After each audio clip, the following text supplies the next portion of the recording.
ازيكم عاملين ايه؟ يا رب تكونوا بخير. معاكم هند حمد على قناه حياتك احلى هند حمد. هعمل معاكم النهارده زبادي باللوتس باسهل واسهل طريقه. كذا معايا كده في المقادير ومش معايا خطوه بخطوه. هنحتاج كوبايه زبادي الحجم الصغير خالي الدسم او كامل الدسم. انا مستخدمه زبادي خالي الدسم. هنستخدم بسكوت لوتسي. البسكوت ده يا جماعه نفس طعم بسكوت اللوتس بالظبط، ما تفرقوش عن بسكوت اللوتس. انا عايزه اقول لكم انا جربته. لا لا فعلا نفس طعم بسكوت اللوتس بالظبط، وده متوفر في كل السوبر ماركت يا جماعه. الكيس ده يا جماعه فيه 6 قطع، تمام؟ كبار. احنا هنستخدم بالظبط 3 قطع. لو انت هتستخدمي زبادي الحجم الكبير هتستخدمي كل الكيس 6 قطع. معلقتين صغيرين عسل نحل او 2 ظرف سكر دايت، بس يفضل عسل نحل عشان القيمه الغذائيه العاليه اللي فيه.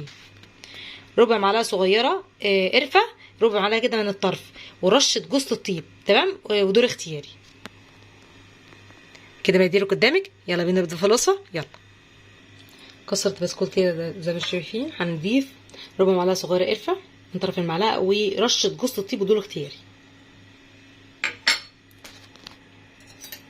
هنقلب كل المكونات الجافه كده مع بعض.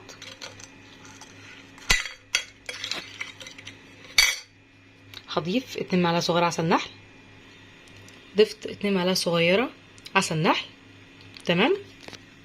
وشلت حبه من البسكوت المتكسر كده على جنب، عشان ازوق بيه الزبادي باللوتس. بعد ما اخلصه هحط بقى حبه ميه سخنين، تمام؟ المقدار اللي يعجن الكميه اللي عندي، وهقلب كل المكونات مع بعض كده لحد ما المكونات مع بعض تبقى عجينه. قلبت كل المكونات مع بعض كده لحد ما المكونات بقت عجينه زي ما انتم شايفين كده. هبتدي بقى اضيف الزبادي. ضفت الزبادي، هقلب بقى كله مع بعض كده.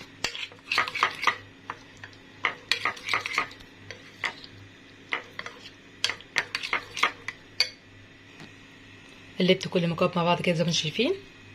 نبتدي بقى نقدمه.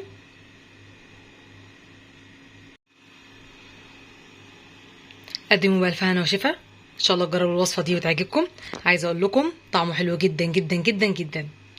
والبسكوت يا جماعه انا مستخدماه نفس طعم بسكوت اللوتس بالظبط.